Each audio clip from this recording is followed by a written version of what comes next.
खुद को जगह। कोको कोला को रिफ्रेशमेंट और जॉय का सिंबल भी कहते हैं। इसे क्रिएट किया गया था डॉक्टर जॉन पेम्बर्टन के द्वारा, जो कि एक फेमस फिजिशियन थे 18th सेंचुरी में, पर उन्हें आर्मी ज्वाइन करनी पड़ी थी सिविल वॉर के कारण। वॉर में उन्हें इंजरी हो गई थी, जिसे ठीक करने के लिए उन्हें लाइफ थ्रेटनिंग ड्रग दी गई थी, बट मिरेक्युलसली ही सर्वाइव्ड और उन्होंने इस मौके को इस्तेमाल किया $1 बिलियन कंपनी को बनाने में। तो कहानी शुरू होती है 1831 में। जॉन का जन्म नॉक्सविल यूएसए के एक टाउन में हुआ था। वो बड़े हुए थे रोम में, और ये यूएसए वाला रोम है, ना कि इटली वाला। पर ज्यादा समय नहीं हुआ था व्हाइट कोट को पहने हुए। यूएसए में सिविल वॉर हो गया जो 3 साल तक चला, जिसके कारण उन्हें आर्मी ज्वाइन करनी पड़ी। एक बार वो काफी बुरी तरह इंजर्ड हो गए थे, जिस वजह से डॉक्टर्स को लगा कि वो अब नहीं जी पाएंगे। तो डॉक्टर्स ने उन्हें मॉर्फिन दिया ताकि उनका पेन कम हो सके और वो अपनी आखिरी सांस आराम से ले सकें। पर जॉन ने डॉक्टर्स को गलत साबित कर दिया और मौत के मुंह से बाहर निकल आए, और कुछ ही समय बाद जॉन अपने पैरों पर खड़े हो गए। सिविल वॉर खत्म होने के बाद जॉन स्टेबिलिटी के लिए एटलांटा चले गए और फार्मास्यूटिकल कंपनी में काम करने लगे। अपने नियर डेथ एक्सपीरियंस के बाद जॉन को मॉर्फिन की लत लग गई थी। एडिक्शन को खत्म करने के लिए जॉन ने हर्बल रेमेडीज का सहारा लिया। फिर उन्हें एक ड्रिंक विनी मरीनी के बारे में पता चला, जिसके अंदर कोका लीव्स रेड वाइन थी एज इंग्रेडिएंट्स। कुछ लोगों को ये भी मानना है कि किसी भी बीमारी को ठीक कर सकती थी विन मरीनी, जिसने जॉन को आइडिया दिया अपना खुद का विन मरीनी वर्जन बनाने का, जिसमें उन्होंने डाला था coca leaves, red wine and coca nuts, जिसका नाम उन्होंने दिया था Pemberton French wine coca. Coca leaves एक stimulant, suppressor, hunger, thirst, fatigue and pain reliever का काम करती थी। एक कोका लीफ में 0.35% कोकेन होता है, जिसे उस समय के डॉक्टर्स एक पॉसिबल क्योर मानते थे मॉर्फिन एडिक्शन का। कोका नट्स कैफीन में हाई होते हैं। जॉन का मानना था कि उनकी फ्रेंच वाइन कोका सिर्फ एडिक्शंस ही नहीं बल्कि डिप्रेशन, एंजाइटी और हेडेक जैसे अलग अलग बीमारियों को ठीक कर सकती है। जॉन ने अपनी फ्रेंच वाइन कोका को सेल करना शुरू किया और कुछ ही समय में वह मार्केट में अच्छी सेल्स करने लगी। जॉन का बिजनेस अच्छा चल रहा था, तभी एटलांटा गवर्नमेंट ने अल्कोहल पर बैन लगा दिया, जिस वजह से जॉन को अपनी फ्रेंच वाइन में से वाइन को ही हटाना पड़ा। कोका की वजह से ड्रिंक काफ़ी ज़्यादा कड़वी भी हो गई थी, तो जॉन ने उसे सुधारने के लिए उसमें synthetic caffeine, sugar, citric acid, vanilla, lemon oil, orange and coriander extracts को ऐड किया। फ्रैंक रॉबिन्सन नाम के एक बुक कीपर ने जॉन को सजेस्ट दिया था कि उन्हें अपने ड्रिंक का नाम कोका कोला रखना चाहिए, और कहा कि उसमें उन्हें 2 C's लगानी चाहिए ताकि वह ज़्यादा आई कैचिंग लगे। तो उन्होंने उनकी एडवाइस मान ली और नाम चेंज कर दिया। कोका कोला को पहला साल बहुत खराब रहा और सेल्स 50 पे अटक गई और कॉस्ट 70 पे। जॉन को ये एक फेलियर लगा, पर फ्रैंक ने इसे दूसरी तरह देखा और ऑप्टिमिज्म के कारण सोचा कि यह एक सिर्फ स्टार्ट है। तभी फ्रैंक को एक और अच्छा आइडिया आया कि बैनर्स के द्वारा मार्केटिंग करनी चाहिए और बताना चाहिए कि ड्रिंक्स से क्या क्या बेनिफिट्स हैं। पहले तो जॉन को यह एक काफ़ी बेकार आइडिया लगा, पर बाद में वह मान गए।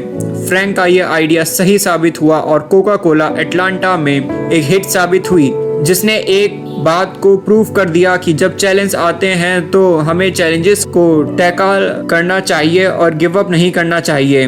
बिजनेस अच्छा चल ही रहा था कि जॉन के लिए एक बुरी खबर थी। वह स्टमक कैंसर से पीड़ित थे, जिस वजह से उन्हें कंपनी के शेयर्स को बेचना पड़ा ताकि फ्यूचर में उन्हें पैसों की परेशानी ना आए। जॉन शेयर्स तो बेच दिए, पर उन्हें कोका कोला के फ्यूचर के लिए बहुत आशाएं थी। उन्हें विश्वास था कि एक दिन यह अमेरिका का नेशनल ड्रिंक बन जाएगा। इसी वजह से उन्होंने 1/3 शेयर अपने बेटे चार्ल्स के नाम पर छोड़ दिए। फ्रैंक को डर था कि कोई भी जॉन के सपने को नहीं समझ पाएगा, तो उन्होंने एक ऐसे ही आदमी को ढूंढना शुरू किया। तो उन्हें एक ऐसा चैंडलर नाम के एक बिजनेसमैन के बारे में पता चला, जो एक काफ़ी हार्ड वर्किंग और सक्सेसफुल बिजनेसमैन थे उस समय के। चैंडलर को कोका कोला के फ्यूचर में कोई खास विश्वास नहीं था, पर फ्रैंक को पूरा विश्वास था। एक दिन फ्रैंक ने चैंडलर को एक वैगन को तरफ इशारा करते हुए कहा कि जैसे ये खाली बोतल ले जा रही है, एक दिन इसमें कोका कोला की बोतल भरी होंगी। चैंडलर ने फ्रैंक और जॉन के विजन को समझा और कोका कोला के राइट्स और सीक्रेट्स फॉर्मूला को खरीद लिया। ऐसा पहली बार हुआ था कि हिस्ट्री में किसी कंपनी में फ्री कूपन्स दिए गए थे ताकि लोग सैंपल्स को टेस्ट कर सकें। दुर्भाग्यवश जॉन पेम्बरटन अपने सपने को पूरा नहीं होता देख सके और 2 साल में वह मॉर्फिन एडिक्शन के कारण मारे गए।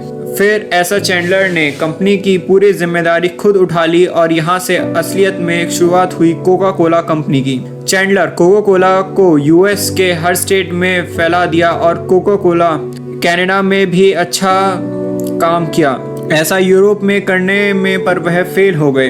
एक दिन जोसेफ व्हाइटहेड और बेंजामिन थॉमस नाम के 2 लॉयर ऐसा चैंडलर के ऑफिस आए और एक आइडिया प्रपोज किया कि क्यों ना हम कोका कोला को बोतल में फिल करके सप्लाई करें। चैंडलर को आइडिया कुछ खास नहीं लगा। उन्हें लगा कोका कोला का फ्यूचर तो फाउंटेन ड्रिंक्स ही है और यह एक काफ़ी एक्सपेंसिव ऑपरेशन होगा जिसका वह हिस्सा नहीं बनना चाहते थे, और कहा कि वह कोका कोला को बोतल में भर सकते हैं $1 के लिए, क्योंकि चैंडलर के पास खोने के लिए कुछ नहीं था और अगर सक्सेसफुल होते तो उन्हें और प्रॉफिट मिलेगा। यह आइडिया इतना अच्छा साबित हुआ कि यह एक फर्स्ट फ्रेंचाइजी बिजनेस बन गया अमेरिका का, और कस्टमर कोका कोला की बोतल में रखकर पीना काफ़ी पसंद कर रहे थे।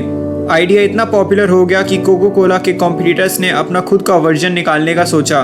खुद के यूनिक आइडेंटिटी बनाए रखने के लिए कोका कोला ने कंट्रोल बोतल के बारे में सोचा कि यह थोड़ा मुश्किल होगा कि इसको कॉपी करना और कस्टमर्स को पता चल सके कि ये कोका कोला है द रियल प्रोडक्ट। और कुछ ही समय में बोतल कोका कोला ने फाउंटेन कोका कोला के सेल्स को भी एक्सीड कर दिया। कुछ समय बाद ऐसा चैंडलर को एटलांटा का मेयर बना दिया गया, इसलिए चैंडलर ने अपनी कंपनी अपने बच्चों के नाम कर दी। 3 साल बाद चैंडलर के बच्चों ने कंपनी को $25 मिलियन में बेच दिया ग्रुप ऑफ इन्वेस्टर्स को उस समय पर। यह डील अमेरिका के लिए काफ़ी बड़ी फाइनेंशियल डील थी। हर जगह इसी के बारे में ही बात चल रही थी। फुल इन्वेस्टर्स में से एक इन्वेस्टर था जिनका नाम था अर्नेस्ट वुडरॉफ, जिन्होंने कोका कोला को नई ऊंचाइयों पर पहुंचाया। कुछ समय बाद अर्नेस्ट रिटायर हो गए और अपने बेटे रॉबर्ट को कंपनी प्रेसिडेंट बना दिया। रॉबर्ट एक मार्केटिंग जीनियस थे और एक हार्ड वर्किंग आदमी थे जिन्होंने कोका कोला को ज्वाइन करने से पहले ट्रक सेल्समैन से लेकर जनरल मैनेजर तक के काम किए थे। उनके ऊपर कोका कोला बोतल्स में मेटल टॉप ओपनर्स रॉबर्ट ने चैंडलर का काम आगे बढ़ाया। रॉबर्ट ही वो इंसान है जिन्होंने यूरोप में भी कोका कोला की सेल्स अच्छी करा दी और कोका कोला को एक हाई क्लास ड्रिंक दिखाने के लिए बोतल का कलर ग्रीन और गोल्डन शैंपेन जैसा दिखाया गया। कोका कोला ने एडवर्टाइजमेंट के लिए इवेंट्स को पैसे दिए और सेलिब्रेशंस को हायर किया और सेलिब्रिटीज को भी हायर किया। जब US Olympic team Amsterdam for 1928 Olympics games के लिए गई तब वहां उन्होंने कोका कोला को डोनेट किया और उनकी एक मार्केटिंग स्ट्रेचिंग तो ये भी थी वर्ल्ड वॉर 2 के टाइम, और एक स्पीच बीच में कहा था कि हर अमेरिकन सोल्जर को कोका कोला पीने के लिए मिलनी चाहिए। यहाँ तक कि उन्होंने सेंटा क्लॉज को भी नहीं छोड़ा था, जिनकी इमेज आदमी को दिखाई देती है रेड सूट में, जिससे पहले सेंटा क्लॉज को एक काफ़ी पतला दुबला आदमी दिखाया गया था रेड, ग्रीन और ब्राउन सूट में। और आज कोका कोला दुनिया की दूसरी सबसे ज़्यादा जाने माने वाली कंपनी है नाइकी के बाद, और पूरी दुनिया में हर दिन 2 बिलियन से ज़्यादा कोका कोला ड्रिंक पी जाती है, जिसकी सप्लाई वह 200 कंट्रीज से भी ज़्यादा में करते हैं। रॉबर्ट ने रिटायर होने से पहले अपनी टेक्स्ट पर एक पेपर रखा जहां उन्होंने लिखा कि ऐसा कोई लिमिट नहीं इंसान हासिल कर सके अगर वह अपने क्रेडिट लेने पे ध्यान ना दे।